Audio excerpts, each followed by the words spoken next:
Meninges हो गए थे, यानी कवरिंग ऑफ ब्रेन। एक बार फिर से रिवाइज करा दे रहे हैं, ठीक है, ह्यूमन ब्रेन के बारे में। क्लियर। नेक्स्ट पॉइंट आता है हमारे पास, हम आपको ब्रेन पढ़ा रहे थे। ब्रेन के लिए क्या शब्द यूज करते हैं हम बताइए, इंसेफेलॉन टर्म यूज करते हैं। हमने बताया था ब्रेन में हमारे पास क्या क्या आते हैं, सीएनएस के अंदर ब्रेन और स्पाइनल कॉर्ड आता है। ब्रेन के लिए बोला गया था ये कंट्रोल एंड कमांड सिस्टम है। क्या है बताइए, कंट्रोल एंड कमांड सिस्टम है। और जबकि सीएनएस हमारा क्या था, इंफॉर्मेशन प्रोसेसिंग यूनिट था, यानी किसी भी इंफॉर्मेशन को एकदम कलेक्ट करने का काम किसका काम होता था, सीएनएस का। और ब्रेन क्या करती थी, कंट्रोल एंड कमांड करती थी हमारी बॉडी की सभी एक्टिविटीज को। यानी अगर आप क्लास में बैठे हुए हैं तो आपका कंट्रोल किसके पास है, मेरे पास।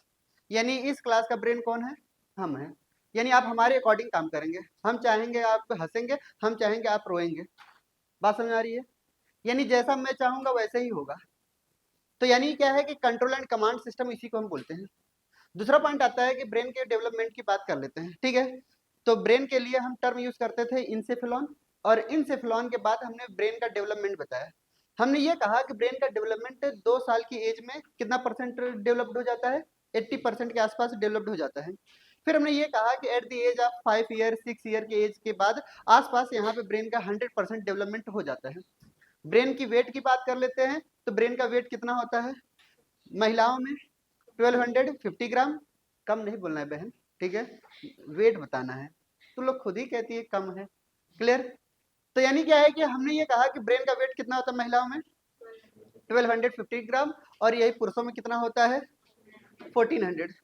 अच्छा, इतना ज्यादा वेट होता है तो क्या भारी नहीं लगता, समझ में आ रही बात। एक चीज और यहाँ पे आंसर मिलेगा आपको, यानी जब इतना ज्यादा वेट होता है, 1.5 किलो का अगर हमारे ब्रेन है, तो ये हमारे ऊपर बोझ लगेगा, जबकि इतना ज्यादा हमें कुछ लगता नहीं है, ठीक है। ड्यू टू सीएसएफ के द्वारा बायोन्सी फोर्स भी लगती है। बायोन्सी सुना है ना, बोल दो, ठीक है। यानी क्या है कि बायोन्सी में हमारे पास ये फोर्स ऐसी होती है जो हमारे इस फोर्स जो नीचे की तरफ लग रही है ऊपर की तरफ अपथ्रस्ट लगाती है, जिसकी वजह से हमारा ब्रेन हल्का लगता है। क्लियर। सीएसएफ का एक काम और ये भी है। क्लियर। दूसरा पॉइंट हमने ये कहा कि हमारे ब्रेन के बाद अब आता है स्पाइनल कॉर्ड। स्पाइनल कॉर्ड की जो वेट होती है वो 35 ग्राम हमने लिखवाया था, कितना लिखवाया था, 35 ग्राम। फिर इनकी लेंथ को लेकर के बहुत ज्यादा क्वेश्चन पूछे जाते हैं, इनकी लेंथ ही बहुत हमारे लिए इंपॉर्टेंट है। क्यों, जब हम आपको स्पाइनल कॉर्ड पढ़ाएंगे कौन से कितने लेंथ पे आता है, ठीक है, क्रेनियल स्पाइनल नर्व, वो हमारे लिए इंपॉर्टेंट होता है। स्पाइनल कॉर्ड के नाम पे आपके एनसीईआरटी ने कुछ नहीं लिखा है। क्लियर। हम तो बहुत कुछ लिखवाएंगे क्योंकि भर भर के क्वेश्चन पूछे जाते हैं स्पाइनल कॉर्ड से। फिर दूसरा पॉइंट आता है हमारे पास, स्पाइनल कॉर्ड की लेंथ जो होती है वो 42 सेंटीमीटर से लेकर के 45 सेंटीमीटर तक होती है। समझ आई बात। नेक्स्ट पॉइंट आता है कि स्पाइनल कॉर्ड का जो डेवलपमेंट होता है वो लगभग लगभग क्या होता है, 100% डेवलप्ड हो जाता है किसके एज में, 4 to 5 ईयर में। क्लियर। 4 ईयर हमने लिखाया था। यानी अगर आपसे कोई पूछेगा कि सबसे पहले कौन डेवलप्ड होता है, ब्रेन या फिर स्पाइनल कॉर्ड, तो आप क्या बताएंगे, स्पाइनल कॉर्ड। समझ आई बात। फिर उसके बाद आता है हमारे पास क्या, कि ब्रेन के, अब हम इस हिस्से की बात करते हैं, कौन से हिस्से में क्या पाया जा रहा है। क्लियर। अब यहाँ से आपको पहले ध्यान से सुनना है। हमारे पास ये ब्रेन है, पूरा का पूरा रखा गया है, इसके कई सारे व्यूज होते हैं, ठीक है, देखने के कई सारे तरीके हैं। सामने की तरफ से देखते हैं तो ये एंटीरियर पार्ट होता है। क्या बोला, सामने से देख रहे हैं तो एंटीरियर, पीछे से देख रहे हैं तो पोस्टीरियर, ऊपर से देख रहे हैं तो डॉर्सल व्यू। कितने व्यू, 3 व्यू हो गए, टोटल 6 व्यू हम दिखाएंगे। पहला व्यू ये है, दूसरा ये है पोस्टीरियर, तीसरा क्या है डॉर्सल, चौथा वेंट्रल। क्लियर। 4 व्यूज हो गए। यहां पर एक व्यू लेटरल, ठीक है। अब 2 लेटरल नहीं देखने हैं हम आपको, एक लेटरल बता दिया तो दूसरा लेटरल होता ही है ना, समझ आई बात। पांचवा यहां से एक होता है हमारे पास डॉर्सल व्यू से एकदम मीडियन सरफेस से देखना, एकदम बीचों बीच। क्लियर। जिसको हम क्लेफ्ट बोलते हैं, डीप क्लेफ्ट, ठीक है। इसी को हम नाम देते हैं मीडियन फीचर, जो ब्रेन को 2 पार्ट में डिवाइड कर रही है, मीडियन सरफेस उसको बोलते हैं। एक होता है कि हमारे पास शुरू से देखेंगे, एक ventral surface, anterior surface, sorry, ठीक है, ये एंटीरियर सरफेस, ये पोस्टीरियर सरफेस, ये हमारे पास डॉर्सल सरफेस, ये हमारे पास वेंट्रल सरफेस। क्लियर। एक हमारे पास लेटरल सरफेस और एक मीडियन सरफेस, टोटल 6 सरफेस हमें याद रखनी है। क्लियर। अब किसी को ब्रेन के ऊपर हम झांक करके देखें तो डॉर्सल व्यू से ही देखेंगे। क्यों? क्रेनियल बोन को अगर हटाते हैं, सारे के सारे क्रेनियल बोन किस ज्वाइंट से जुड़े होते हैं? फाइब्रस ज्वाइंट से। इमूवेबल ज्वाइंट, सूचर, याद आ रही है? यानी इन सब सूचर की सबसे खास बात क्या होती है? एक हथौड़ी यहाँ मारी, एक हथौड़ी यहाँ मारी, अपने आप ब्रेन खुल जाएगा। क्लियर? आपको दिखने में नहीं लगता यहाँ पे दरार है, ठीक है? ये ज्वाइंट सब के सब होते हैं। आपको देखने में लगेगा कि सर ब्रेन में तो कहीं है ही नहीं, ऐसा लग रहा है सब कुछ ऐसे ही बना हुआ है, खोखा, ठीक है? बट उसमें भी आपको ज्वाइंट दिखेंगे, बट हमें नजर नहीं आते, इतने टाइटली बाउंड होते हैं वो। तो जरा से यहाँ एक हथौड़ी मारे, यहाँ पूरा का पूरा हमारा क्रेनियल क्या हो जाता है? बोन फट जाता है और अपने आप ब्रेन दिखाई देने लगता है। क्लियर? तो दूसरा पॉइंट हमें यह भी बात याद रखना है, हम डॉर्सल व्यू से अगर हम देखें तो हमारे पास ब्रेन कुछ इस तरीके के दिखेंगे। ध्यान से देखते हैं, हमारे पास क्या है कि कुछ ब्रेन का स्ट्रक्चर ऐसे देखेंगे हैं। ये ब्रेन का स्ट्रक्चर, ये डॉर्सल व्यूज हम बना रहे हैं। कैसा व्यू है? डॉर्सल व्यू है। डॉर्सल व्यूज में हम देखते हैं तो इस डॉर्सल व्यू के बीचों बीच में, इस डॉर्सल व्यू के बीचों बीच में एक हमारे पास क्लेफ्ट गई है, डिफ क्लेफ्ट जिसको हम बोलते हैं, या मीडियन फिशर बोलते हैं। अब कहोगे सर ये क्लेफ्ट और फिशर में क्या डिफरेंस है? दोनों अगर कॉमनली टर्म में ऐसे ही बोला जाए, जनरल टर्म में दोनों को बराबर मान लेते हैं। क्या बोलते हैं? दोनों को बराबर मान लेते हैं। बट सच्चाई ये है कि क्लेफ्ट में थोड़ा सा गहराई होता है और फिशर में ज्यादा गहराई होता है। अगर कहीं पे थोड़ा सा गड्ढा दिखे तो क्लेफ्ट बोल दीजिए, और कहीं पे ज्यादा गहरा दिख जाए तो उसे हम फिशर बोल देंगे। ठीक है? तो यानी क्या है कि ये जो डॉर्सल व्यू है, इसको अगर हम दो पार्ट में डिवाइड कर रहे हैं तो किसकी मदद से कर रहे हैं बताइए? मीडियन फीसर या सरफेस की वजह से। ठीक है, हम मीडियन फीसर बोल रहे हैं। क्लियर? ये हमारा क्या है? मीडियन फीसर है। अब इस मीडियन फीसर में हमारे पास ये ब्रेन को दो पार्ट में डिवाइड कर रहा है। क्लियर? यानी ये लेटरल व्यू हम अक्सर देखने की कोशिश करते हैं, अक्सर पढ़ने के दौरान लेटरल साइड से देखेंगे। अब ये जो दो पार्ट में डिवाइड किया, कितने में डिवाइड किया? एक राइट में और एक लेफ्ट में। यानी हमारे पास ये वाला जो होगा, इसको हम बोलते हैं राइट सेरेब्रल हेमिस्फीयर, इसको हम बोलते हैं लेफ्ट सेरेब्रल हेमिस्फीयर। समझ आइए बात? यानी हमारे पास ब्रेन में, हम ब्रेन को दो पार्ट में अगर डिवाइड करते हैं तो ये मीडियन फीसर ही दो पार्ट में डिवाइड करता है ब्रेन को हमारे।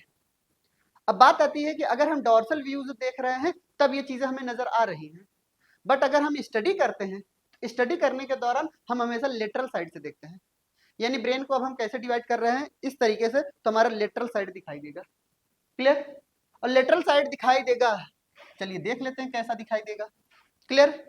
लेटरल साइड दिखाई देता है तो कुछ इस तरीके के व्यूज हमें नजर आते हैं। क्लियर? ये हमारे लेटरल व्यूज हैं। यानी सरफेस को हमने कुछ इस तरीके से, फ्रंटल, पेराइटल, ऊपर की तरफ। समझ आई बात? पुरानी बातें याद आ रही हैं? तो यानी क्या है कि हमारे पास फ्रंटल कौन सा होगा? ये। समझ आई बात? इसके बाद यहां से यहां पे क्या होगा? पेराइटल। यहां पर ऑक्सीपिटल। क्लियर? यहां पर टेम्पोरल। क्लियर? यानी हमारे पास क्या होगा? फ्रंटल हो गया, पेराइटल तो बोन है ना, ऊपर की तरफ तो कुछ पाया ही नहीं जाएगा हमारे पास। अब यहाँ पे frontal, parietal, occipital, temporal. Clear? इतने हमारे पास लोब नजर आते हैं। अब हम इसमें क्या देखते हैं?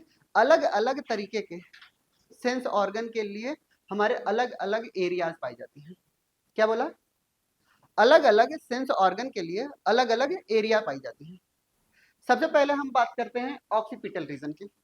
ऑक्सीपिटल कहाँ की तरफ पाई जा रही है? पोस्टीरियर सरफेस पे। डायरेक्ट सबसे पहला पूछा जाता है ऑक्सीपिटल कहाँ पे पाई जाती है? पोस्टीरियर रिंड पर। और यहाँ पर क्या पाई जाती है? विजुअल कॉर्टेक्स एरिया पाई जाती है। क्या पाई जा रही है? Visual cortex area. Visual cortex area, shortcut में हम इनको VCA लिखते हैं। क्लियर? सुनिए एक बात और, जहां पे जो सेंस एरिया पाई जाएगी उसके जस्ट बगल में एसोसिएटेड एरिया होगा, लिखने की जरूरत नहीं होगी, ये आपको मान के चलना है। फिर से बोल दे, हम ये मान के चलते हैं कि जहां पर हमारे सेंस एरियाज पाई जाती हैं वहां पे ही उनके करेस्पॉन्डिंग एसोसिएटेड एरिया जरूर होगी। जैसे हमने इनको देखा, यानी ये हमारा कौन सा पार्ट डेवलप्ड होगा? विजुअल कॉर्टेक्स एरिया डेवलप्ड होगा। अब इनको हम पहली बार जिंदगी में देख रहे हैं, तो सेंस ऑर्गन क्या करता है, हमारे जो इमेज है इनको अपने अंदर बैठाने की कोशिश करेगा, अगर ये हमारे लिए इंपॉर्टेंट है तो। समझ बात? यानी हम जिंदगी में कई सारे इंसान से ऐसे मिलते हैं जिनके चेहरे हमें याद रहते हैं, वो हमारी जिंदगी के अहम हिस्से होंगे। क्लियर? या तो हमारा उनसे मतलब होगा, इसलिए याद करते होंगे। अपने माँ बाप का चेहरा भूल गए हो? नहीं। सेम यही बात, इतनी बार रिवीजन हुआ इस चीज का कि वो डायरेक्ट क्या करता है कि विजुअल कॉर्टेक्स एरिया में जाकर के एसोसिएटेड एरिया में फिट बैठ जाता है, इसलिए कोई चीज भूलती नहीं। छोड़िए, आप किसी भी टीचर से अगर पढ़ लेते हैं 1 साल, उसका चेहरा नहीं भूलेंगे। क्लियर? साइंस ये कहती है कि एक बार चीज को अगर 17 बार अगर पढ़ ले रहे हो आप, 17 टाइम्स, और हर एक 17 दिन पर, वो एरिया आपको, वो चीजें हमेशा हमेशा के लिए याद हो जाती है। जैसे ये एक साइंस बताता है, यहाँ पे हम नहीं बताएंगे। ये माना जाता है कि अगर किसी चीज को आप 17 दिन से पहले अगर वो चीजों को रिवाइज कर लिए, फिर 17 दिन आ रहा है उससे पहले ही एक बार और पढ़ लिए 17 डेज, और ये अगर 17 टाइम्स कर लिए आप, वो हमेशा हमेशा के लिए याद हो जाएगा। अब देख लीजिए, आप हमें 1 साल में 17 बार क्या 70 बार देखते हो। समझ आई बात? 70 बार से ज्यादा रिवाइज कर रहे हो, ये चेहरा भूलेगा नहीं। आप जानबूझ करके भूलने की कोशिश करोगे, फिर भी मैं याद आऊंगा आपको। हाँ, ये फैक्ट है। क्लियर? और जितना भूलने की कोशिश करते हैं आप कि मैं उसको भूल जाऊंगा, फिर भी वो बार बार याद आएगा इंसान। क्यों? क्योंकि वही तो सोच करके भुला रहे हैं, उसी को सोच के, इसलिए वो और गहराइयों से याद आता है। तो यहाँ पे हमने ये कहा कि विजुअल कॉर्टेक्स एरिया हमारे ऑक्सीपिटल रीजन में पाई जाती है, और यहाँ पर ऑक्सीपिटल रीजन जो होती है सबसे छोटी एरिया पाई जाती है, यानी सबसे कम स्पेस अगर कोई लेता है तो यही लेता है। क्लियर? दूसरा पॉइंट, टेम्पोरल वाले के पास 2 एसोसिएटेड एरियाज पाई जाती हैं। कितने? 2। एक हमारे पास कैसे, एक ऑल्फैक्टरी के पाई जाती हैं, ऑल्फैक्टरी के पाई जाती हैं एरियाज, और एक किसकी पाई जा रही है, सोमेस्थेटिक की, सोमेस्थेटिक एरियाज भी पाई जाती हैं। क्लियर? सोमेस्थेटिक एरिया क्या है? टेम्परेचर को टच करना, एहसास करना, फील, ये सारे के सारे, ठीक है। टच, टेम्परेचर, ठीक है, ये सबको एहसास, ये टच वाले जितने भी होते हैं स्किन वाले, सबके सब एरियाज कहाँ पाए जा रहे हैं? सोमेस्थेटिक एरियाज, यहाँ पे ही टेम्पोरल रीजन में। क्लियर? फिर गस्टेटरी के कहाँ पाए जा रहे हैं? गस्टेटरी के कहाँ पाए जा रहे हैं? यहाँ पे। क्लियर? फिर उसके बाद आता है कि हमारे पास फ्रंटल के पास एक एरियाज पाई, 2 एरियाज पाई जाती हैं, एक मोटर एरियाज पाई जाती है, एक ब्रोकाज एरिया पाई, बकवास एरिया जिसको हम बोलते हैं। क्लियर? कौन कौन से फ्रंटल में? एक मोटर और प्लस एक ब्रोकाज एरिया। एच नहीं है ना, याद कर लीजिएगा, सी ए है ब्रोकाज में, एच हटा दीजिएगा। ब्रोकाज एरिया को बकवास एरिया बोला जाता है। बकवास का मतलब क्या है? जो भी चीजें हम बोल रहे हैं वो किसकी वजह से हो रही है? ब्रोकाज एरिया की। क्लियर? यानी क्या है कि हमारे पास जितने भी वर्बल रिप्रेजेंटेशन होते हैं, क्या बोल रहे हैं, जितने भी वर्बल रिप्रेजेंटेशन होते हैं वो सब के सब माना यह जाता है कि लेफ्ट सेरेब्रल हेमिस्फीयर के द्वारा कंट्रोल किया जाता है। यानी हमारे पास इन पॉपुलेशन में सबसे ज्यादा हमारे पास राइट हैंडेड वाले इंसान बैठे हैं, इस क्लास में भी मैक्सिमम सब है। क्लियर? कुछ एक दो को छोड़ करके, कोई है लेफ्ट हैंडर? कोई नहीं है? अरे लेफ्ट हैंड से कोई लिखता है?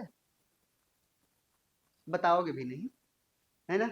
सुनते जाते, लेफ्ट सेरेब्रल हेमिस्फीयर जो होती है वो ज्यादा डोमिनेंट होती है। क्या होती है बताइए? ज्यादा डोमिनेंट होती है हमारी। उसके पीछे मैं रीजन बता रहा हूँ। होता क्या है कि हमारे पास जितने भी फंक्शन होते हैं ब्रेन के, वो आगे चल करके हमारे मेडुला ऑब्लंगेटा में क्रॉस ब्रिज बना लेते हैं। क्या बना लेते हैं? क्रॉस ब्रिज बनाते हैं। मेडुला ऑब्लिंगेटा हमारा यहाँ पे होता है, यहाँ से 2-3 फोरामेन निकलते हैं। कितने फोरामेन? सिलेबस में नहीं है, आपको ध्यान से समझाने की कोशिश करेंगे। हमारे सिलेबस में था जब हम लोग पढ़ते थे, अब शायद PYQs में पूछे जाते हैं, ठीक है। 2 फोरामेन यहाँ पे पाए जाते हैं, फोरामेन ऑफ लस्का, नाम नहीं याद रखना, ठीक है। 2 फोरामेन यहाँ पे पाए जाते हैं, फोरामेन ऑफ लस्का। एक यहाँ पे पीछे की तरफ पाई जाती है फोरामेन ऑफ मिगेंडी, ठीक है, मॉड्यूल में आपको मिलेगा, ठीक है। तो ये 3 फोरामेन जो होती हैं यहाँ पे आकर के जो इनके RCH वाले हैं, राइट सेरेब्रल हेमिस्फीयर के और लेफ्ट सेरेब्रल हेमिस्फीयर के, यहाँ पे जाकर के क्रॉस बना लेते हैं। इसका मतलब ये है कि हमारे पास जो राइट सेरेब्रल हेमिस्फीयर है वो फंक्शन को लेफ्ट ऑर्गन को क्या करता है, कंट्रोल करता है, जिसको हम बोलते हैं कॉन्ट्रालेटरल कंट्रोल, क्लियर। और जो हमारे पास लेफ्ट सेरेब्रल हेमिस्फीयर है वो राइट साइड के जितने ऑर्गन है उनको कंट्रोल करता है। यानी अगर मेरा ये हाथ चल रहा है तो हमारा कौन सा सेरेब्रल हेमिस्फीयर काम कर रहा है, लेफ्ट वाला। और अगर राइट लेफ्ट वाला काम कर रहा है तो समझ जाइए राइट वाला, क्लियर। पॉपुलेशन में हमने ये देखा है मैक्सिमम सबसे ज्यादा राइट सेरेब्रल हेमिस्फीयर बहुत ही कम नजर आते हैं, लेफ्ट सेरेब्रल हेमिस्फीयर डोमिनेंट होते हैं। इसलिए हमारे पॉपुलेशन में मैक्सिमम आपको दिखाई देते हैं कौन से, राइट हैंडेड वाले, क्लियर। दूसरा पॉइंट, मैं डोमिनेंट की बात कर रहा हूं, सबसे ज्यादा पाए जा रहे हैं।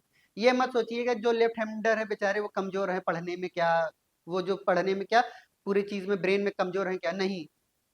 मैं पॉपुलेशन की बात कर रहा हूँ सबसे ज्यादा और कम की, समझ आई बात। हाँ थोड़ा बहुत तकलीफ होती है, जो राइट हैंडेड वाला होता है लिखने में तकलीफ होती है ना उसको, अगर इधर राइट बैठ गया इधर हम लेफ्ट बैठ गए तो दिक्कत हो जाती है, और कोई प्रॉब्लम नहीं है, समझ आई बात। वो तुमसे अच्छा होता है और तुम्हारे जैसे ही होता है, ठीक है, भेदभाव नहीं करना कि अरे वो तो लेफ्ट हैंडर है, वो बहुत ही अच्छा होता है, ठीक है। हम डोमिनेंट की बात कर रहे हैं, और बहुत ही कम नजर आते हैं कौन से, ये वाले राइट सेरेब्रल हेमिस्फीयर बहुत ही रेसेसिव नजर आते हैं, रेसेसिव के जगह पे लेस डोमिनेंट कह सकते हैं, क्लियर। सेकंड पॉइंट हम देखते हैं यहाँ पे कि राइट सेरेब्रल हेमिस्फीयर और लेफ्ट सेरेब्रल हेमिस्फीयर की बात हो रही थी, तो ये मेडुला ऑब्लिंगेटा के पास जाकर के क्या बना रहे हैं, क्रिस क्रॉस बना रहे हैं, जिसकी वजह से राइट सेरेब्रल हेमिस्फीयर के जो फंक्शन होते हैं वो किसको कंट्रोल करते हैं, लेफ्ट ऑर्गन को, और जो हमारे पास राइट की बात करेंगे तो लेफ्ट ऑर्गन को क्या करते हैं, कंट्रोल करते हैं। इतनी बात समझ में आई। फिर सेकेंड पॉइंट हमने ये आपसे कहा कि ये जितने भी फंक्शन आपको दिखाई दे रहे हैं ये सब के सब ब्रेन के द्वारा ही कंट्रोल किए जा रहे हैं, क्लियर। सेकेंड पॉइंट हम आपको यहाँ पे एक पॉइंट और बताएंगे, जितने भी ये वर्बल रिप्रेजेंटेशन हो रहे हैं, वर्बल रिप्रेजेंटेशन का मतलब क्या है कि जैसे कि कभी आपको कहते हैं कि आप लोग एक्सेप्शन बताते हैं कि सर हम तो दोनों हाथ से लिखते हैं, कई लोग आपको मिलेंगे पॉपुलेशन में, ठीक है, कि लेफ्ट हैंड से भी और राइट हैंड से भी लिखेंगे, कहोगे कि सर इनमें क्या होता है, दोनों डेवलप होते हैं। अगर आपको पहचानना होगा कि ये लेफ्ट हैंडर या राइट हैंडर, क्लियर। कई बार हम लोगों को लगता है कि ये पता ही नहीं चलता, ये लेफ्ट हैंड से भी लिखने लगता है, असली कौन सा है, दोनों हाथ से लिखते हैं। परफेक्शन किसी एक में दिखेगी आपको, क्या बोले, परफेक्शन किसी एक में दिखेगी। चलो दूसरा पॉइंट हमने कहा कि चलो अच्छा बॉलिंग करा करके देखते हैं, उसने लेफ्ट हैंड से भी बॉलिंग किया और राइट हैंड से भी बॉलिंग किया, तुम्हारा फिर दिमाग घूम गया, अरे ये तो कैसी बात हो गई, क्लियर। चलो बैटिंग करा करके देखते हैं, उसने दोनों बैटिंग की, लेफ्ट हैंड से भी राइट हैंड से भी।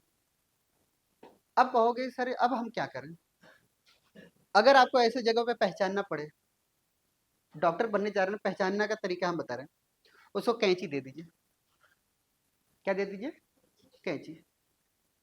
जो हमारे पास सीजर होते हैं वो सबसे ज्यादा परफेक्शन पहुंचाते हैं, वो हमेशा राइट हैंडेड को सपोर्ट करते हैं, यानी जितने भी कैंची वगैरह चलाने वाले होते हैं वो इस हिसाब से इंस्ट्रूमेंट बनाए जाते हैं, सिर्फ और सिर्फ राइट हैंडेड से ही चलती हैं, आपको परफेक्शन वहीं मिल जाएगी,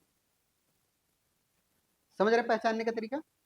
यानी अगर वो लेफ्ट हैंड का है या राइट हैंड का है, वो कैंची चलाने का तरीका उसके पता चल जाएगा वो लेफ्ट हैंडर है, क्योंकि वो बार बार फिसलती है कैंची, क्लियर। क्योंकि ये इंस्ट्रूमेंट एक ऐसी इंस्ट्रूमेंट है मेडिकल फील्ड में जो हमेशा राइट हैंड को सपोर्ट करती है, कैंची बनाई ही ऐसी जाती है, ठीक है, आप देख लीजिएगा, क्लियर। अब जो कैंची दूसरी टाइप की बनाते हैं जिसमें दोनों गोले एक साथ हो, ठीक है, एक समान जैसे होते हैं, वो तो लेफ्ट वाले ही चलाते हैं, लेफ्ट वाले वही वाले खरीदते ही हैं, क्लियर। बट टेलर वाली कैंची जो होती है, देख लीजिए, जो टेलर के पास कपड़े वाली कैंची होती है, वो राइट हैंड वाले ही को ही सपोर्ट करेगी।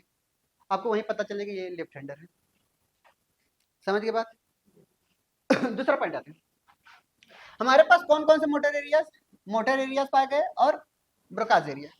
फ्रंटल की बात कर लेते हैं। फ्रंटल की बात करेंगे तो हमारे पास यहाँ पर क्या पाए जा रहे हैं, मोटर एरिया और Broca's area. Motor speech area भी इनको हम बोलते हैं, यानी जो भी हमारी फिजिकल एक्टिविटीज हो रही हैं वो किसके द्वारा हो रही है, मोटर एरियाज के द्वारा ही हो रही है। जो हम बोल रहे हैं, जो हम सोच समझ करके बोल रहे हैं, सब मोटर एरिया ही कर रहा है। क्लियर?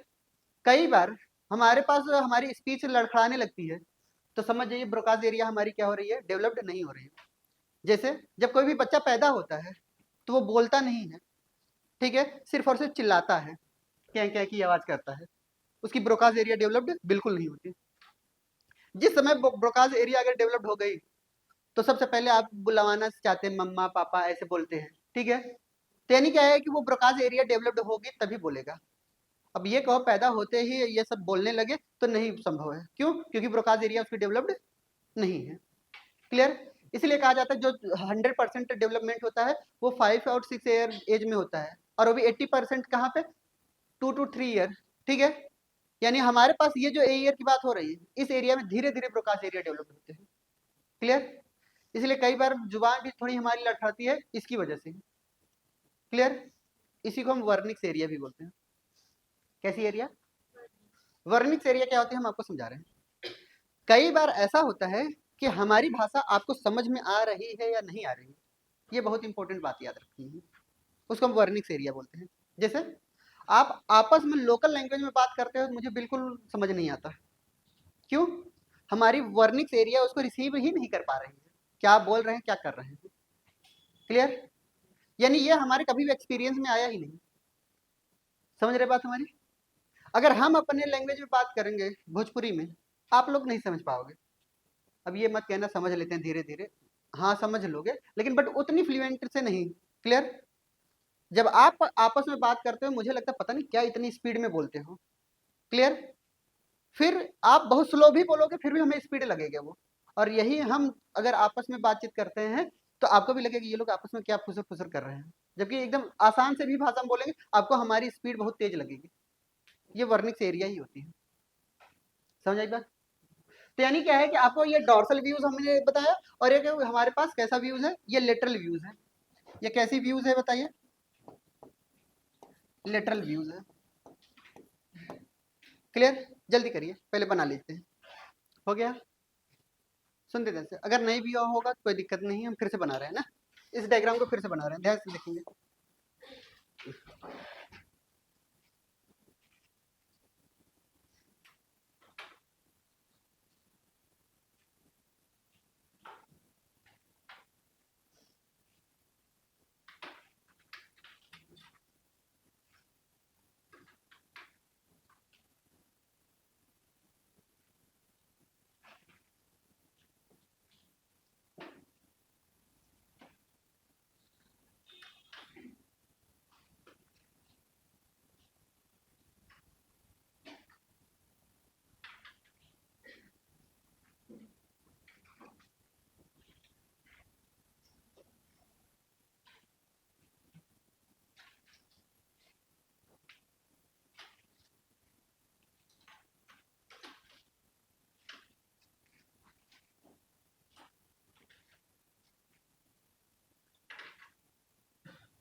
सुनते ध्यान से, ये हमारा कैसा लोब, फ्रंटल लोब। ठीक है, फ्रंटल लोब में हमारे पास कैसे एरिया पाए गए, motor area plus Broca's area. Clear? हमारे पास जो यहाँ पर ये पाए जा रहे हैं ये क्लिफ्ट, ठीक है, इसको हम सल्कस बोलते हैं। क्या बोलते हैं? सल्कस बोलते हैं। इनको हम बोलते हैं, यहाँ पर पेराइटल भी आ रहे हैं, ध्यान समझेंगे। ये हमारे पास क्या है, पेराइटल भी है, और ये हमारे पास ऑक्सीपिटल है। तो इनको हम क्या बोलते हैं, पेराइटल ऑक्सीपिटल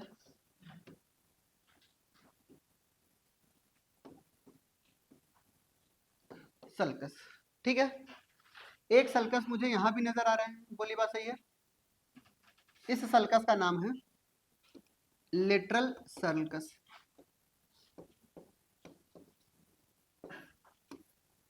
इनका क्या नाम है? Lateral sulcus. क्लियर? यानी हमारे पास क्या है, यहाँ पे जो चीजें पाई जा रही इसको हमने क्या बोला? Occipital lobe. ये कैसे लोब है बताइए? Occipital lobe. ऑक्सीपिटल लोब में एक एरिया पाई जा रही है, इस एरिया को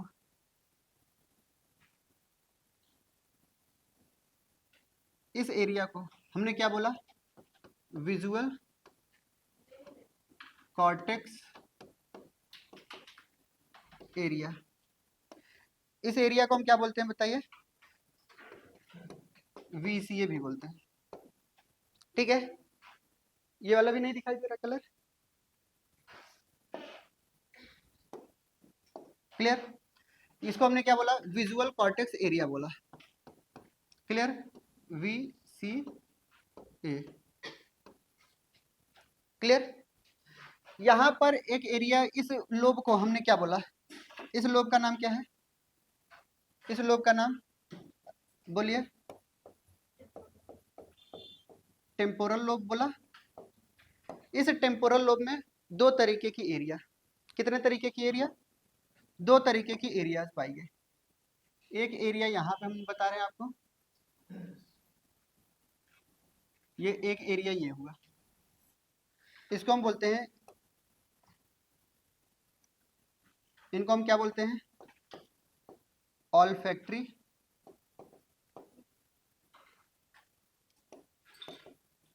एरिया। ठीक है, इस ऑल्फैक्टरी एरिया के ऊपर, इस ऑल्फैक्टरी एरिया के ऊपर एक हमारे पास और एरियाज पाई जा रही हैं। ठीक है, इस एरिया को हमने क्या बोला था? ये एरिया और है।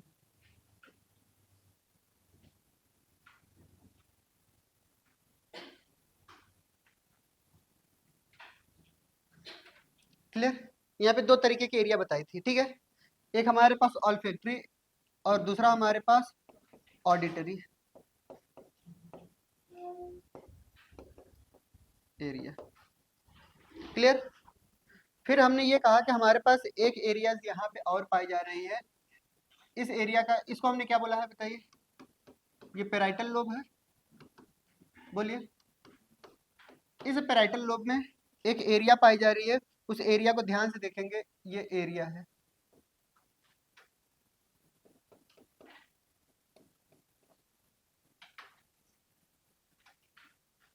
इसको हम बोलते हैं सोमेस्थेटिक एरिया। ये सल्कस को हम हटा दे रहे हैं, अभी सल्कस को अलग से लिख देंगे। ठीक है, यह हमारे पास क्या है? सोमेस्थेटिक एरिया होती है। सोमेस्थेटिक एरिया क्या होती है बताइए? अगर कोई भी टच, हीट, कोल्ड, अगर इस सब चीज का एहसास हो रहा है तो वो सोमेस्थेटिक एरिया। क्लियर? फिर उसके बाद इनके अलावा एक एरियाज और पाई जाती है इनके अंदर। क्लियर? इस एरिया का क्या नाम है? इस एरिया का क्या नाम है? Gustatory area. क्लियर? और एक एरिया तो यहाँ पे नजर आ ही रही थी ना हमें, ब्रोकाज एरिया। क्लियर? तो ये ब्रोकाज एरिया यहीं पे लिख दिया हमने। क्लियर? जल्दी करिए।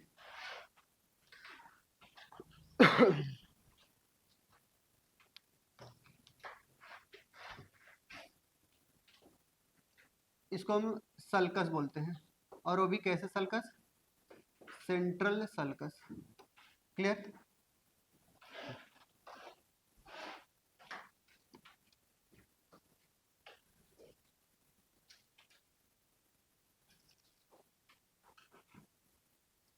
हमने आपको ये किस तरीके से डिवाइड किया है? इस तरीके से कट किया है। ठीक है, अगर इस तरीके से कट किया है तो ये वाला पोर्शन तो गायब हो जाएगा ना, हमें दिखेगा कौन सा? Right cerebral hemisphere. समझ आई बात? अगर ये इस तरफ होता तो ये राइट वाला गायब होता, हमें दिखता क्या लेटरल साइड से? लेफ्ट वाला। तो ये किसका है हमने बनाया है? ये किसका है?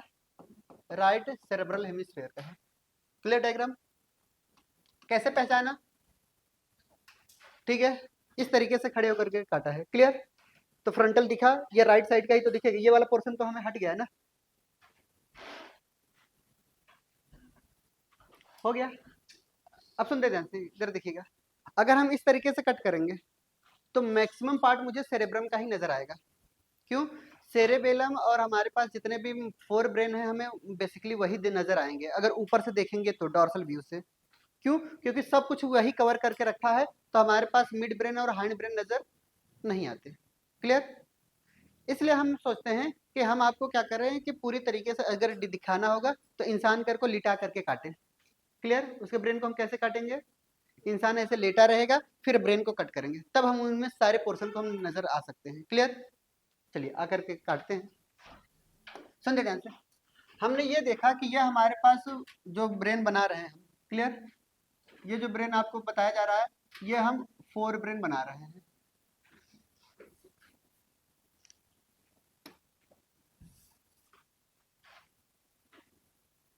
ये हमारा फोर ब्रेन है। क्लियर? फिर उसके बाद हमने यहाँ पे क्या किया, ये हमारा मिड ब्रेन, फिर उसके बाद हमारा ये हाइंड ब्रेन।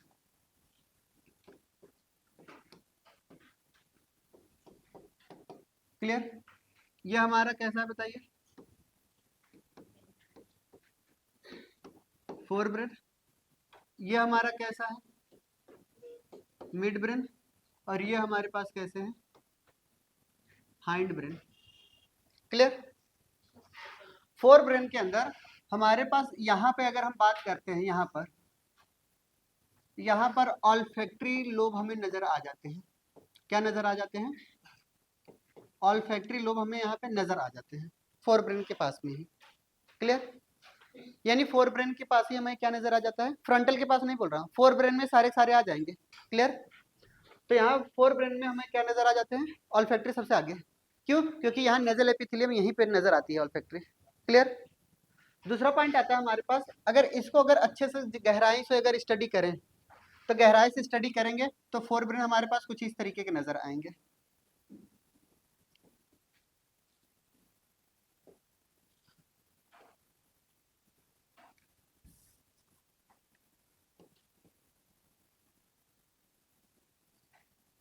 ये हमारे पास फोर ब्रेन है, ये हमारे पास क्या है? Fore brain. फिर इधर हमारे पास क्या हो गए? Mid brain. फिर यहाँ पे आकर के हमारे पास हाइंड ब्रेन हो गए। क्लियर? यानी हमारे पास forebrain, midbrain, hindbrain. Hindbrain में हमारे पास तीन पार्ट नजर आते हैं। हाइंड ब्रेन के कितने पार्ट नजर आते हैं हमें? तीन पार्ट नजर आते हैं। एक तो ऊपर वाला पार्ट नजर आ रहा है, ये क्या हो गया? सेरेबेलम हो गया। एक हमें पार्ट कुछ इस तरीके के नजर आएंगे, पोन्स वाले। एक पार्ट हमें कुछ इस तरीके के लोग भी नजर आएंगे, जो मेडुला। बहुत बढ़िया। क्लियर? यानी इस पार्ट, तीन पार्ट हमें नजर आएंगे किसके अंदर? हाइंड ब्रेन के अंदर। फिर अगर हम यहाँ पे ध्यान से देखेंगे तो फोर ब्रेन के अंदर कई ज्यादा में ऐसे ऐसे सल्कस गायरस ऐसे लगे होते हैं। बोलिए बात सही है? ऐसे कई सारे क्या होते हैं कि गायरस सल्कस गायरस ऐसे लगे होते हैं, इनफोल्डिंग बहुत ज्यादा होती है। अब इसी इनफोल्डिंग में हमारे पास क्या होते हैं? न्यूरॉन, सॉरी कहते हैं, न्यूरॉन यहाँ पे लगे होंगे। क्लियर? बाहर की तरफ हम ये देखते हैं, इसको हम बोलते हैं सेरेब्रम। इसको हम क्या बोलते हैं बताइए? ये सेरेब्रम हो गया। यानी मैक्सिमम पार्ट क्या होती है? सेरेब्रम होती है। क्लियर? अब सेरेब्रम के पास इसके अलावा यहाँ पर अगर हम बात करते हैं तो यहाँ पर एक वेंट्रिकल नजर आती है। क्या नजर आती है? वेंट्रिकल। वेंट्रिकल का मतलब हम क्या समझते हैं? गड्ढा। फिर से ठीक है, यानी जो कैविटी होती है उसको हम वेंट्रिकल बोलते हैं। ध्यान समझेंगे, वेंट्रिकल्स का मतलब क्या है? हमने ये कहा कि हमारे पास ये जितने भी ये सेरेब्रल है, ये पूरा का पूरा ब्रेन है हमारा। क्या है? ब्रेन है। किसी एक पार्ट को अगर हम कट किए, बीच में आपको थोड़ा बहुत गड्ढा दिखाई दे रहा है, यही हमारा क्या है? मीडियन फिशर, यही हमारा क्या है, मीडियन फिशर, यानी इसी के अबाउट हमें कट करना है। क्लियर। और अगर कट करते हैं तो हमें क्या नजर आता है, ये एक हेमिस्फेयर यहाँ, एक हेमिस्फेयर यहाँ, बीच में यहाँ पे गड्ढा नजर आ रहा है, बीच में यहाँ गड्ढा नजर आ रहा है। ये जो गड्ढे आपको नजर आ रहे हैं, दिख रहा है, ये गड्ढे जो नजर आ रहे हैं इसी को हम वेंट्रिकल बोलते हैं। फर्स्ट एंड सेकेंड वेंट्रिकल, दो वेंट्रिकल, दो गड्ढे नजर आ रहे हैं, एक को हम फर्स्ट बोल देंगे, दूसरे को सेकेंड बोल देंगे। क्लियर। यानी फर्स्ट एंड सेकेंड वेंट्रिकल कहाँ नजर आते हैं हमें, कहाँ नजर आ रहे हैं, फोर ब्रेन के अंदर, यानी सेरेब्रम के अंदर। क्लियर। दूसरा पॉइंट और हम बता रहे हैं, एक पॉइंट यहाँ दे दीजिए। क्लियर। अब सुनते ध्यान से, ये हेमिस्फेयर आपस में जुड़ा हुआ था, बीच में ये जुड़ा होगा किसके, एक यहाँ पे नर्व कॉर्ड जुड़ रहा है जो इसको और इसको आपस में जुड़ रहा है, हमें दिखाई नहीं देता ये, इसको नाम देते हैं कार्पस कोलेजम। क्या नाम देते हैं, यानी right cerebral hemisphere and left cerebral hemisphere are joint by a white nerve fibrous connective tissue की बनी होती है, और यही नर्व को हम क्या बोलते हैं, कार्पस कोलेजम। क्लियर। और ये कैरेक्टरिस्टिक फीचर है मैमल्स की, समझ आई बात। तो कार्पस कोलेजम हमारे पास इन दोनों को जोड़ने का भी काम करती है। ठीक है, तो ये हमारे पास एक तरीके के नर्व कॉर्ड हो गए, कार्पस कोलेजम। क्लियर। फिर हमने ये कहा कि कार्पस कोलेजम को हमने यहाँ पे रखा, और ये दिखाई नहीं देगा वैसे, कब दिखाई देगा, जब हम सेरेब्रल हेमिस्फेयर बनाएंगे तब। समझ आई बात। सेकंड पॉइंट हम समझते हैं। अब हमने ये कहा कि यहाँ पे एक वेंट्रिकल नजर आई, कौन कौन सी वेंट्रिकल, फर्स्ट एंड सेकंड, ये वेंट्रिकल है हमारी, वही वेंट्रिकल जैसे हार्ट की स्पेलिंग वही है। क्लियर। यानी ये वेंट्रिकल्स है। सेकेंड पॉइंट हमें याद रखना है कि यहाँ से कई सारे हमारे पास क्या निकले रहते हैं, डक्ट निकले रहते हैं, उसको हम ईटर बोलते हैं। क्या बोलते हैं, ईटर। ये यहाँ पे गया डक्ट, ये यहाँ पे गया डक्ट,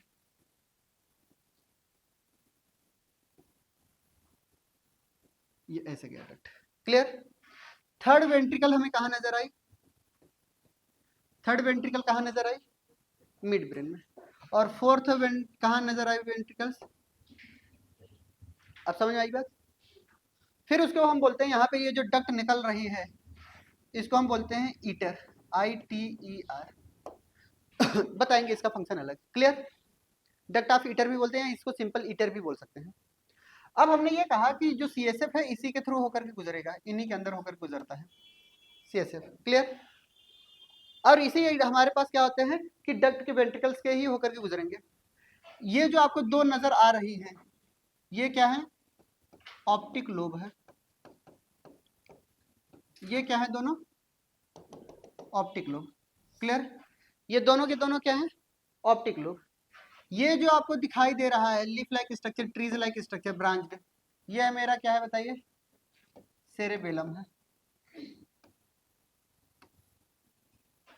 क्लियर। और ये वाला जो पुछल्ला वाला पार्ट आपको नजर आया, ये हमारा क्या है, मेडुला ऑब्लिंगेटा। क्या ऐसे स्ट्रक्चर से आप पहले जानकार हैं क्या, इससे दो तीन जगह ये डायग्राम हम बना चुके थे, जब हम रेगुलेशन ऑफ ब्रीथिंग पढ़ा रहे थे, जब कार्डियक एक्टिविटी पढ़ा रहे थे, तब ये डायग्राम हमने आपको बताया था। क्लियर। फिर ये हमारे पास क्या था, कौन सा था, उसके नीचे स्पाइनल कॉर्ड आ जाएगा। क्लियर। फिर हमने ये कहा कि हमारे पास ये चीजें जो आपको बताई जा रही हैं, इन्हीं में हमारे पास क्या होता है कि ये ऊपर की तरफ यहाँ पर एक हमारे पास लोब और नजर आती है, इसको हम बोलते हैं इपीथैलेमस। क्या बोलते हैं, और यहाँ पर एक लोब और नजर आती है, तब ये आ जाकर के ऐसे होती है। क्लियर। हम ऐसे बना दें,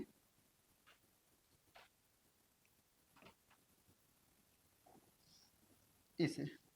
क्लियर। सेम यहाँ पे भी ऐसे ही कर देना है, कुछ ज्यादा नहीं, इसको थोड़ा सा और कर्व करके ऐसे करके ऐसे कर देना है। क्लियर। ये वाला जो पार्ट आपको नजर आ रहा है, ये मेरा क्या है, हाइपोथैलेमस। कहाँ नजर आ रहा है हाइपोथैलेमस, फोर ब्रेन में या मिड ब्रेन में,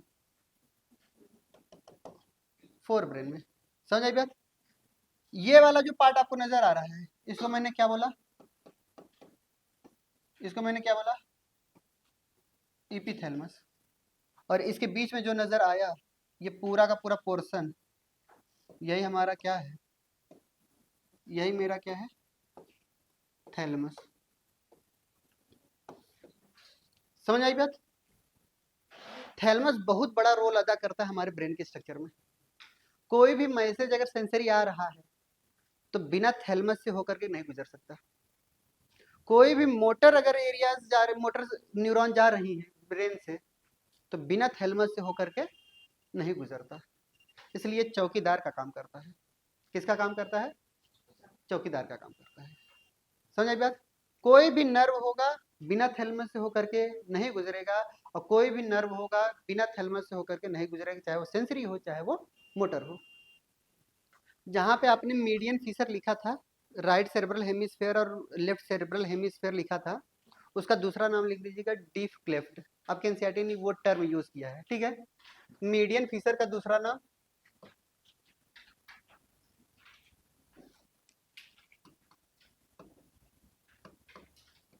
जो मीडियन फीचर थे आपके एनसीईआरटी ने उनको क्या बोला है, डीप क्लेफ्ट बोला है। यानी गहराइयों में क्लेफ्ट जा रहा है, ठीक है। यानी क्लेफ्ट अगर छोटा सा है तो उसे क्लेफ्ट बोलेंगे, लेकिन वही ज्यादा गड्ढा हो गया तो फिशर बोल देंगे, ठीक है।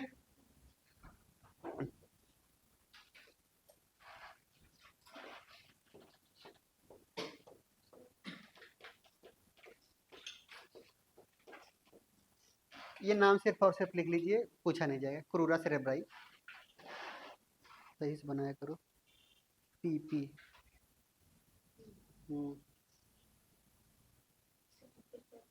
ईटर एक डक्ट है, वो जो डक्ट गया है उसी को ईटर बोलते हैं। पूरा का पूरा डक्ट को ही ईटर। क्लियर? ये जितने भी डक्ट गए हैं उसी को हम ईटर डक्ट बोलते हैं ना।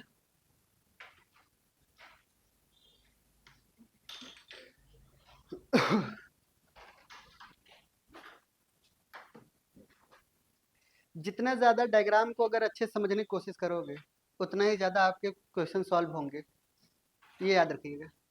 इसलिए मैक्सिमम हम कोशिश करते हैं कि डायग्राम को ही बनाने की। एनसीईआरटी के हर एक लाइन लिखी गई है, बट डायग्राम आपको बिल्कुल समझ में नहीं आएगा जब तक इमेज बनेगा नहीं आपके ब्रेन में।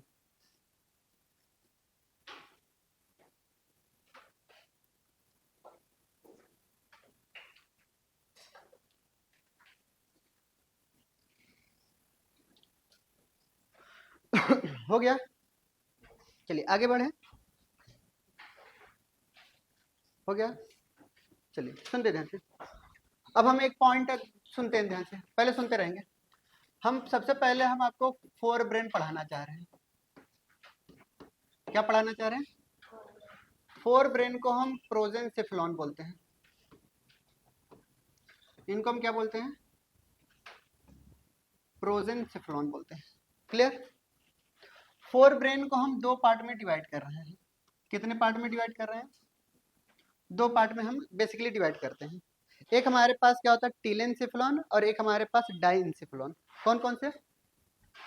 एक हमारे पास टीलेंसेफलॉन आता है, और एक हमारे पास आते हैं डाइंसेफलॉन आता है। फिर से बोलें, एक टीलेंसेफलॉन और एक डाइंसेफलॉन। अगर ना समझ में आए तो दिक्कत की बात नहीं है, आप डायरेक्ट फोर ब्रेन में जो पार्ट में लिखवाने जा रहा हूं उसको लिख सकते हैं। क्लियर? फोर ब्रेन में हमारे पास टीलेंसेफलॉन में कुछ पार्ट नजर आएंगे। एक पार्ट हमें किसका आएगा? पहला तो ऑल्फैक्टरी ही आएगा। पहले सेरेब्रम हम लिख लेते हैं। सबसे पहला क्या आएगा हमारे पास? क्या सेरेब्रम आपको नजर आ रहा है? बोलिए। दूसरा क्या आएगा? ऑल्फैक्टरी आएगा। तीसरा हमें सिलेबस में नहीं, उसको हम हिप्पोकैम्पस बोलते हैं। क्या बोलते हैं? और एमाई गडाला, ये सिलेबस में नहीं है। एक सेरेब्रम हो गया, दूसरा क्या हो गया? ऑल्फैक्टरी हो गया। थर्ड हमने क्या बताया?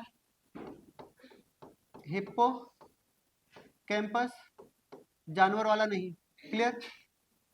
एक आता है हमारे पास एमाई गडाला। क्लियर?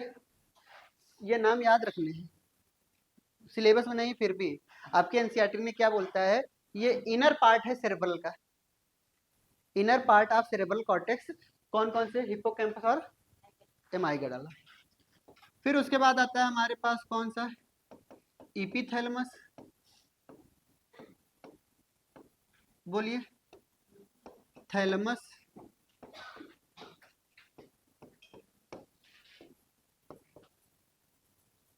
हाइपो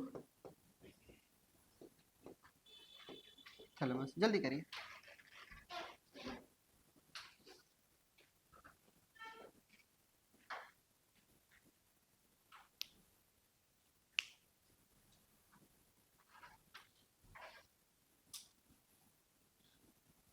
सही है, कुछ नहीं, उल्टा सीधा लिखा था उसको सही कर रहे हैं।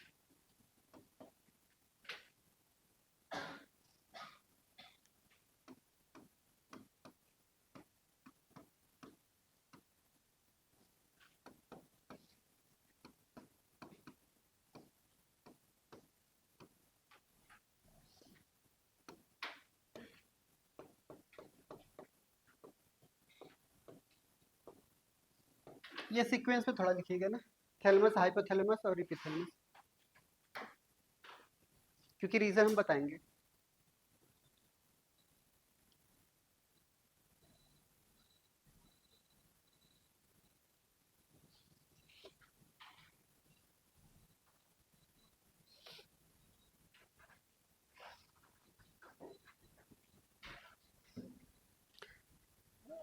अरे ऐसे नहीं लिखना था,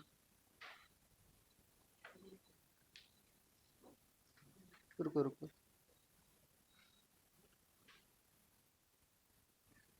अभी मत लिखो तुम तब ना, पूरा समझाने के बाद लिखना।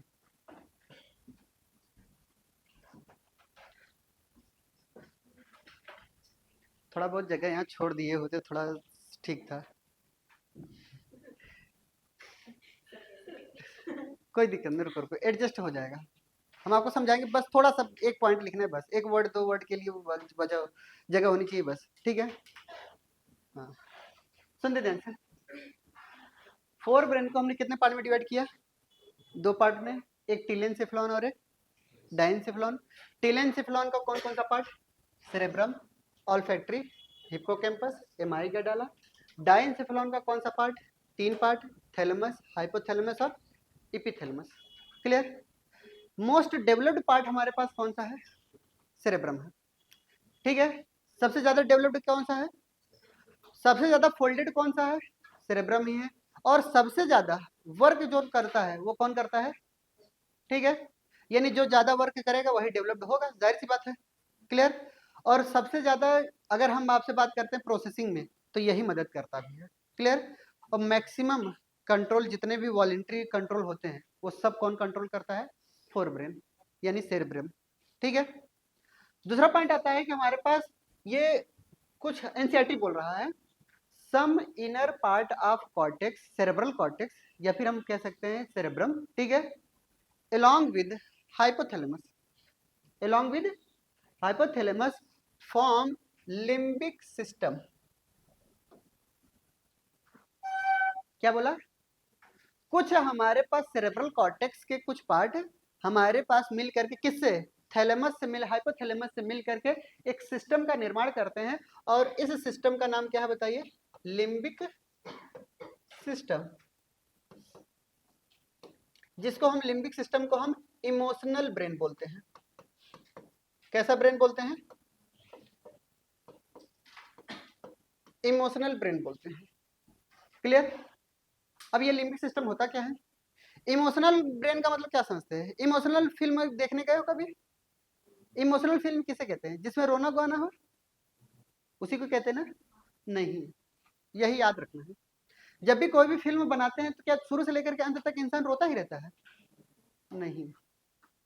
यानी इमोशनल के बारे में हम ये कहना चाहते हैं कि जिसमें हमेशा खुशी भी हो, थोड़ा बहुत रोना धोना भी हो, क्रोध भी हो, ईर्ष्या भी हो, हंसी खुशहाल जिंदगी हो, ये सब मिलाकर कंबाइंड, तब हम क्या बोलते हैं, इमोशनल, ठीक है।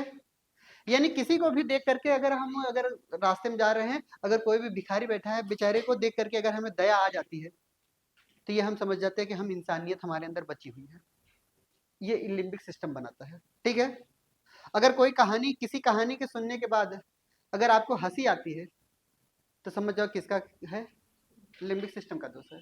अगर वही कहानी सुनने के बाद अगर आपको रोना आता है तो समझिए लिम्बिक वर्क कर रहा है सिस्टम। कई सारे सेंटर जो होते हैं वो लिम्बिक सिस्टम कंट्रोल करता है, क्लियर। यानी जो हम हंस रहे हैं, खेल रहे हैं, कूद रहे हैं, जितने भी हमारे पास अच्छे दिमाग आ रहे हैं, खुराफात वाले भी दिमाग आ रहे हैं, वो सब के सब कौन है, लिम्बिक सिस्टम में, क्लियर। और लिम्बिक सिस्टम क्या करता है, कुछ चीजों को और डेवलप्ड करता है। जैसे अगर ये हमारे पास क्या है तो कॉर्डशिप को भी ये रेगुलेट करता है। कॉर्डशिप का मतलब क्या समझते हैं,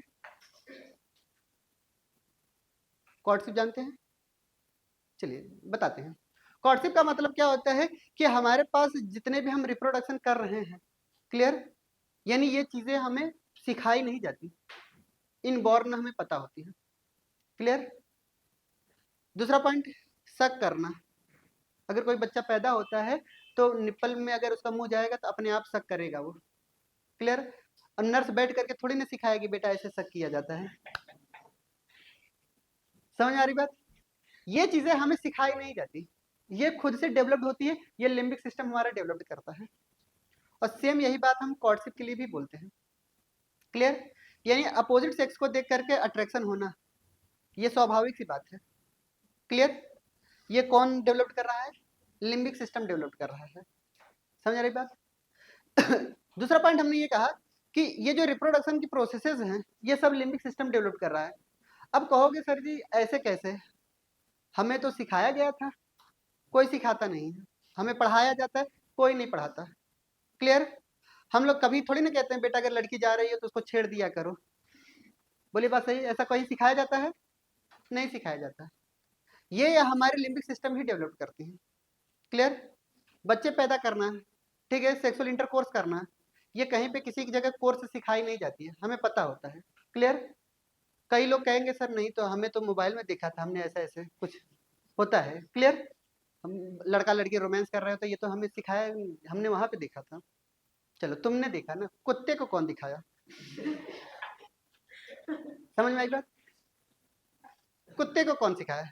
चलिए हम मान करते तुम इतने बेशरम हो गए अपने कुत्ते को भी दिखाया होगा।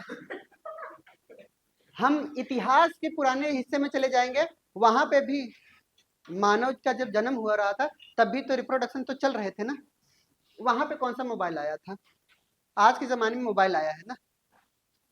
क्या हमारी बात समझ में आ रही है। यानी कुछ चीजें ऐसी होती हैं जो इंस्टिंक्टिव बिहेवियर होती हैं। कैसी बिहेवियर, इंस्टिंक्टिव बिहेवियर।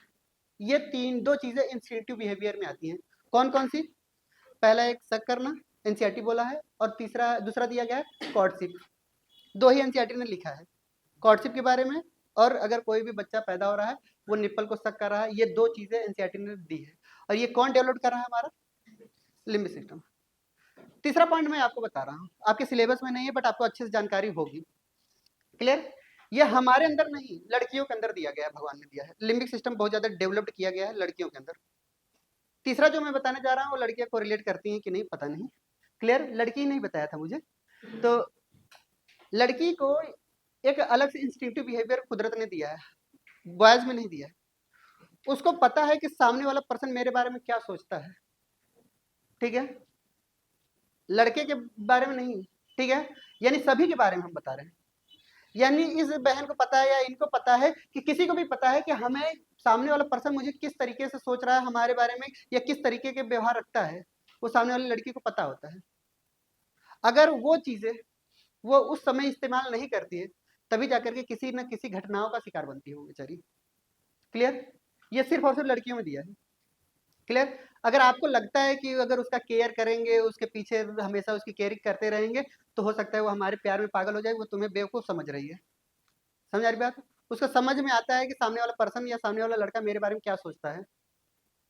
अगर वो तुमको अपने पीछे घुमा रही है तो समझ जाइए वो आपका अपना काम निकाल रही है और कोई नहीं। तो आप जिसको होगा वो खुद चला आएगा आपके पास, ठीक है। आपको प्यार दिखाने की जरूरत नहीं पड़ती लड़कियों को कि चलो हम उसकी केयर कर लेते हैं, उसको पानी पिला देते हैं, उसको चॉकलेट खिला देते हैं, उसको ये गिफ्ट वो गिफ्ट। वो सिर्फ और सिर्फ तुम्हें एक ही चीज समझेंगे, बेवकूफ है ये, और कुछ नहीं, कभी भी लड़कियां इस तरीके से चीजों से अट्रैक्ट नहीं होती, ये बात याद रख लीजिएगा। समझ रहे हैं बात? वो हमेशा वो आपके अंदर एक क्वालिटी देखेंगी, और वो क्वालिटी अगर उनको दिख गई जो वो चाहती हैं, तभी वो आपके पीछे आएंगी, नहीं तो नहीं आएंगी। अगर आप फिर भी उनके पीछे जा रहे हैं तो समझ जाइए आप बेवकूफ हैं। समझ आई बात है? फिर बाद में जब कट जाता है तो रोते हो कि सर हमने उसकी इतनी केयरिंग की थी, 4 साल का रिलेशन, ये सब कुछ नहीं होता। वो अपना सिर्फ और सिर्फ तुम्हें अपने काम के लिए ही रखी थी, बस तुम उनका देखभाल करो, ये करो वो करो। वो समझ गई तुम बेवकूफ हो। ये इंस्टिंक्टिव बिहेवियर किसके अंदर होता है? गर्ल्स के अंदर। वो जानती है कि ये क्या चाह रहा है मुझसे, ठीक है, बस वो लड़कियां जानती हैं, और इसी के पीछे तुम्हें घुमाती रहती। आपको लगेगा वाह बहुत बढ़िया चल रहा है हमारा सिस्टम, चल नहीं रहा है, वो सिर्फ और सिर्फ समय काट रही है। ये हमारे अंदर नहीं जीता, सिर्फ और सिर्फ लड़कियों में। और यही कई बार गलती हो जाती है किसी लड़की से, जब कभी भी रेप वगैरह केस होते हैं, ठीक है, तो उनको लगता है कि अरे हमारा तो रेप हो गया, ये हो गया। एक लड़की ने ही मुझे बताया, स्टूडेंट थी, वो एमबीबीएस कर रही थी, उसने बताया हमें कि सर हमारे अंदर इंस्टिंक्टिव बिहेवियर होता है कि सामने वाला पर्सन मेरे बारे में क्या सोचता है। तो उसने बताया कि अगर हमने वो इंस्टिंक्टिव बिहेवियर जो हमारा है, उस समय अगर हमने अपना वो यूज नहीं किया या इसको इग्नोर मार करके हम गए उसके साथ, तब हमारे साथ ये घटना घटती है। जैसे कि हमें पता है कि हमारे साथ ये क्या व्यवहार करते हैं, अगर मैंने इस चीज को इग्नोर कर दिया, अपने इंस्टिंक्टिव बिहेवियर का यूज ना करके उस चीज को इग्नोर मार करके तब इनके साथ गए, अगर कोई घटना घटती है तो इसके जिम्मेदार कौन हुआ? मैं हुआ या फिर जो सामने वाला किया? जो आपके साथ हुआ वो, क्योंकि आपने उस चीज को इग्नोर करके गए आप। और यही होता है रेप केस में। इसलिए जब भी आप हो इस दौरान अपने इंस्टिंक्टिव बिहेवियर का यूज किया करिए। समझ रहे बात हमारी? ये सारे के सारे व्यवहार जो आपको बताए जाते हैं, ये कौन डेवलप कर रहा है? लिम्बिक सिस्टम डेवलप कर रहा है। इतनी बात समझ में आई? यही चीजें हमारा मेन मकसद था, लिम्बिक सिस्टम को डेवलप करना। क्लियर? ये सभी महिलाओं में होता है, पुरुषों में नहीं होता। पुरुषों से जरा कोई लड़की बात प्यार से कर दे, वो तो पूरा जान लुटा देंगे अपने लिए। क्लियर? और लड़कियां ऐसी नहीं होती। क्लियर? आपको झिलाएंगी झिलाएंगी झिलाएंगी, बस काम। सेम यही होता है हमारे साथ। क्लियर? तो इसलिए सावधान रहना है ना। दूसरा पॉइंट ये लिख लीजिए, लिम्बिक सिस्टम।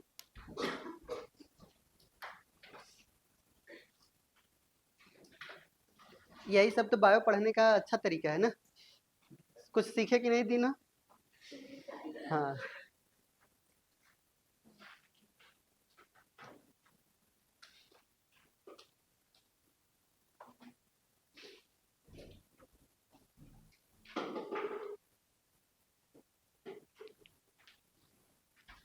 जल्दी करिए, थोड़ा स्पीड बढ़ाइए ना। अब समझ में आएगा लिम्बिक सिस्टम क्या करता है। ये इनर पार्ट, कुछ एनसीईआरटी ने इनर पार्ट बोला है, वो नाम नहीं लिखा गया है, हिप्पोकैम्पस और एमाई का डाला, ठीक है, उसने नाम नहीं लिखा है, सिर्फ और सिर्फ इनर सेरेब्रल कॉर्टेक्स के कुछ पार्ट बोल दिए हैं बस। क्लियर? बट वो पार्ट कौन कौन से है वो अभी हम बताएंगे। तो हमने क्या बताया, हिप्पोकैम्पस और एमाई का डाला। क्लियर? इन दोनों का काम अलग अलग है।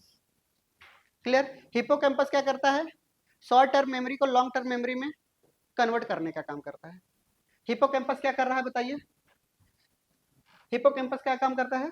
शॉर्ट टर्म मेमोरी को लॉन्ग टर्म मेमोरी में कन्वर्ट करता है। जैसे अगर कोई भी चीज अगर बार बार याद करते हो तो हमारे ब्रेन में जाकर के हिट करता है, और जब हमारे ब्रेन में अगर ये हिट कर रहा है बार बार, तो ये क्या करता है, ब्रेन को एकदम क्रोध आती है, वो डायरेक्ट लॉन्ग टर्म मेमोरी में डाल देता है, जाओ पड़े रहो वहीं, दोबारा याद ही नहीं करना पड़ेगा। क्लियर? तो short term memory long term memory में कन्वर्ट हो गई।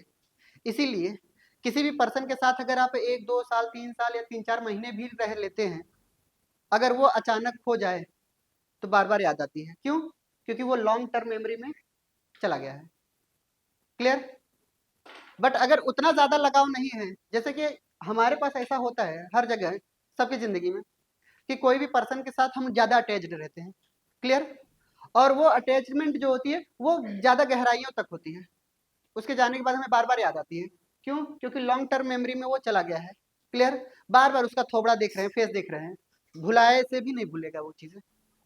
क्लियर? सारी घटनाएं घटेंगी उसके साथ, जो घटी हैं वो याद आएंगी। सब हिप्पोकैम्पस ही करा रहा है। और आपको लगता है मैं उसको क्यों नहीं भूल पा रहा हूँ, वजह बता दे सकते हो? हिपोकैम्पस। समझ आई बात है? चलिए जल्दी करिए।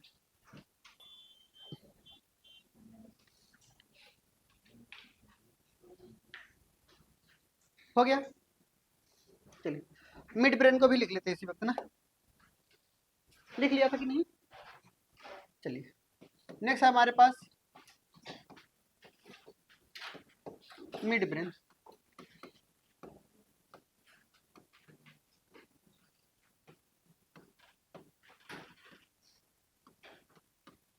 नेक्स्ट आता है हमारे पास मिड ब्रेन। मीजेंसेफेलॉन इनको हम बोलते हैं। मिड ब्रेन को हम क्या बोलते हैं? मीजेंसेफेलॉन बोलते हैं।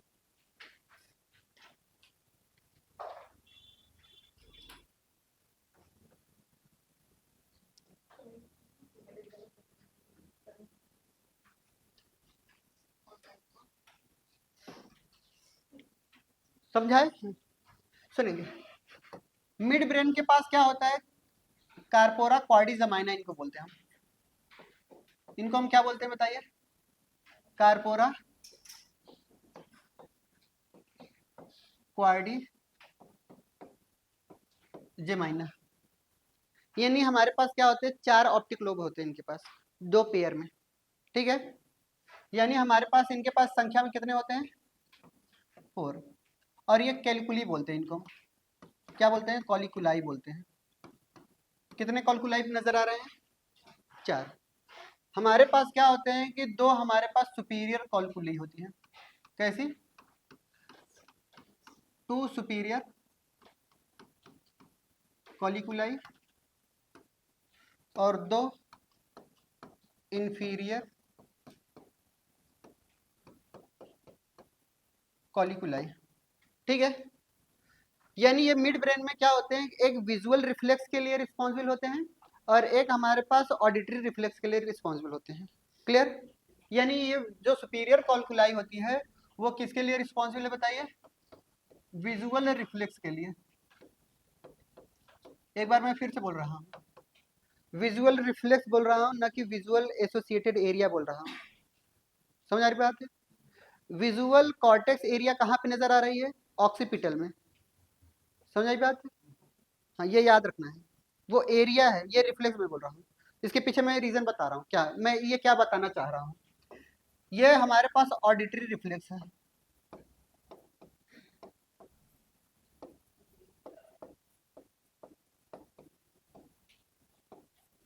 ये हमारा क्या है? Auditory reflex. सुनते ध्यान से क्या है ऑडिटरी रिफ्लेक्स और विजुअल रिफ्लेक्स। आपने कभी भी लाइट को देख करके हमारे गर्दन का, अगर इस तरफ अगर अचानक कोई लाइट जली, तुरंत हमारा गर्दन इधर मुड़ जाता है। या हमारे गर्दन को इस तरफ मुड़ना, क्या नजर आया आपको? Visual reflex. यानी किसी लाइट को अचानक जलाने पर हमारे इस गर्दन का इस तरफ मुड़ जाना, ये विजुअल रिफ्लेक्स है। ऑडिटरी रिफ्लेक्स का मतलब क्या है? अगर कोई तुम्हें बहुत ही आवाज दे रहा है बहुत तेजी से, और अचानक आवाज दे करके इधर की तरफ आवाज आ रही है, तो हमारा गर्दन इस तरफ मुड़ जाएगा। यानी हमारे उस चीज को देख करके, आवाज को सुन करके हमारे गर्दन का मुड़ना, ये ऑडिटरी रिफ्लेक्स है। समझ आई बात? इसलिए ऑडिटरी और विजुअल की बात हम कर रहे हैं यहाँ पर, ये मिड ब्रेन की बात हो रही है। ठीक है? और ऑडिटरी सेंस एरिया हमारे कहाँ पे नजर आते हैं? टेम्पोरल लोब में। याद आ रही है? यानी वो अलग है और ये अलग है। यानी हमें किसी भी जगह इमेज को देख करके हमारे गर्दन का मुड़ना, ये विजुअल रिफ्लेक्स है। क्लियर? और अगर आवाज सुन करके हमारे गर्दन का मुड़ना, ये क्या है? Auditory reflex. इसमें कौन मदद करता है? कार्पोरा क्वाड्रिजमाइना। 2 ऐसे होंगी यहाँ पर, 2 ऐसे होंगी, ये कैसी हैं? सुपीरियर हैं। 2 यहाँ पे इंफीरियर होंगी, 2 इंफीरियर होंगी। ये हमारी कैसी? सुपीरियर कैलिकुली। ठीक है? ये हमारे कैसे? इंफीरियर कॉलिकुलाई। समझ आई बात? ये इस तरीके से प्रेजेंट होते हैं और ये पेयर में ही होते हैं। क्लियर? जल्दी करिए। ये अभी गहराइयों में आएगा, हम केवल आउटलाइन बता रहे हैं और यही आउटलाइन में आपकी एनसीईआरटी खत्म कर दिया है। क्लियर?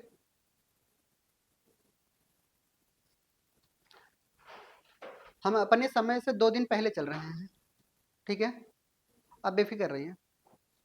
जो हमारा टारगेट है यहाँ तक खत्म हो जाना चाहिए चैप्टर, उससे 2 दिन आगे चल रहे हैं।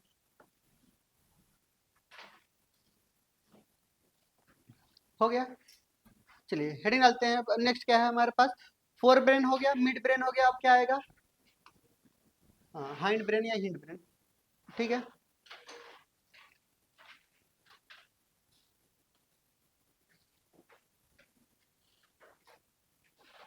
हो गया, चलिए आगे जाए। चलिए नेक्स्ट हेडिंग हमारे पास हाइंड ब्रेन की बात कर लेते हैं। हाइंड ब्रेन को हम रोम्बोइंसेफेलॉन बोलते हैं।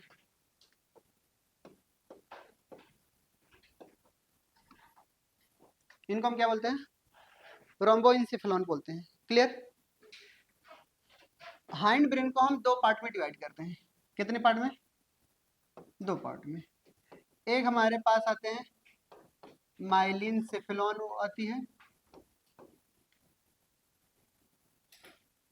और एक होता है हमारे पास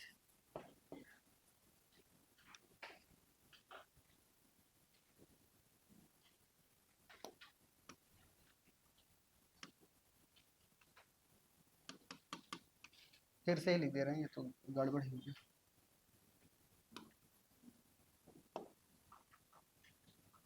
चलिए सुन दे ध्यान से।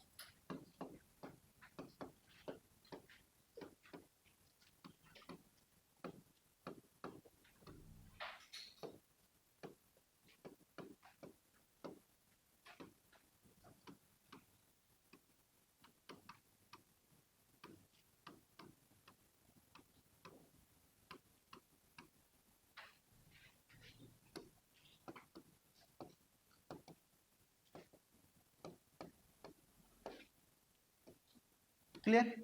एक माइलिन इंसेफेलॉन बोले जाते हैं और एक मिटेन इंसेफेलॉन बोलते हैं। ठीक है, माइलिन इंसेफेलॉन में हमारे पास मेडुला आएगा। क्या आएगा बताइए? मेडुला ऑब्लंगेटा आएगा। और हमारे पास मिटेन इंसेफेलॉन में 2 पार्ट आते हैं। कौन कौन से?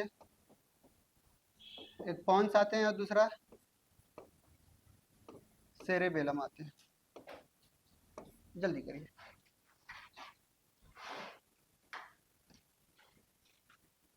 कई कई जगह पे पोन्स को पोन्स वेरुलाई भी बोलते हैं। ठीक है, आपके नाम लिखे गए होंगे वेरुलाई करके। क्लियर?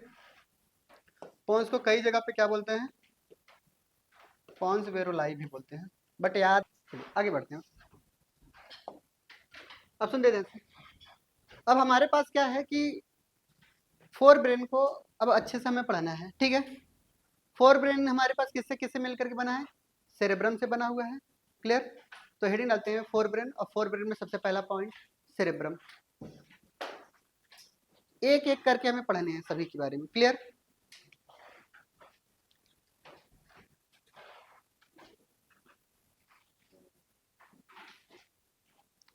समझा? इधर देखिएगा, हमने क्या कहा कि सबसे पहली हेडिंग हमारी क्या होगी? Forebrain. और फोर ब्रेन में भी हमारे पास इट कंसिस्ट ऑफ नंबर 1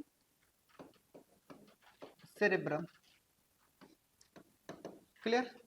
अब सुनते हैं, जब मैं डॉर्सल व्यूज देखता हूं यहां से, तो मुझे सिर्फ और सिर्फ ऐसा नजर आता है कि ये कुछ ऐसा होगा। बोली बात सही है? बट हम अगर लेटरल व्यूज देखते हैं, तो लेटरल व्यूज में हमने ये देखा जैसे ये छत है। ठीक है, हम ऊपर से ही तो देखेंगे। ऊपर से कोई देखेगा तो छत कैसे दिखेगा, नजर आएगा बताइए हमें? एकदम प्लेन नजर आ रहा है ना। बट अगर हम लेटरल व्यू से देखते हैं, तो इस छत के ही अंदर कई सारे सल्कस गायरस नई एक डिजाइन बनी हुई है। ठीक है, और ये जो डिजाइन बनी हुई है, यानी हमने क्या देखा कि एक कुछ इस तरीके के छत देखे। क्लियर? और इसी छत के अंदर हमने क्या देखा कि इन्हीं के अंदर बहुत सारे ऐसे कुछ डिजाइन नजर आए। क्या नजर आया हमें बताइए? डिजाइन नजर आ रहे हैं। और ये जो नई छत होती है इसी को हम बोलते हैं नियो। नियो का मतलब न्यू। और हमारे पास जो फ्लोर बना रहा है कि रूफ बना रहा है, ये रूफ है। ठीक है, तो यानी जो नया सरफेस दिखाई दिया, इसके लिए मैं टर्म यूज करता हूँ नियोपेलियम। एनसीईआरटी बोल रही है। क्लियर? यानी अगर हम बाहर से देखते हैं, तो बाहर से देखने पे हमें क्या नजर आता है बताइए? बाहर से देखने पे क्या नजर आया, एक प्लेन सरफेस नजर आई, बट लेटरल सरफेस से देखने पे हमें क्या नजर आता है कि ऐसा नहीं, छत के अंदर भी एक डिजाइन बनी गई है, ठीक है, यानी छत के नीचे भी एक ऐसी छत है जो बहुत ही ज्यादा डिजाइनदार है। तो यानी इसको हमने क्या बोला, नियोपेलियम। जब पहली बार, अगर ध्यान सुनिएगा, आने वाले हमारा जो साइंस है बहुत ज्यादा डेवलप्ड हो रहा है, तो हमारे पास क्या है कि अब जो हम लोग होमोसेपियंस है, ठीक है, आने वाली जो ह्यूमन की प्रजाति होगी उसका नाम है होमोसेपियन फ्यूचरिस्ट, ठीक है, फ्यूचर में आने वाले। फ्यूचरिस्ट का मतलब जो फ्यूचर में नया होमोसेपियंस बनेगा, उसके अंदर जो हमारे पास जब पहली बार ह्यूमन ब्रेन बना था तो उसको हम बोले थे आर्कीपेलियम, सिलेबस में नहीं है, ठीक है, आर्की का मतलब पुराना।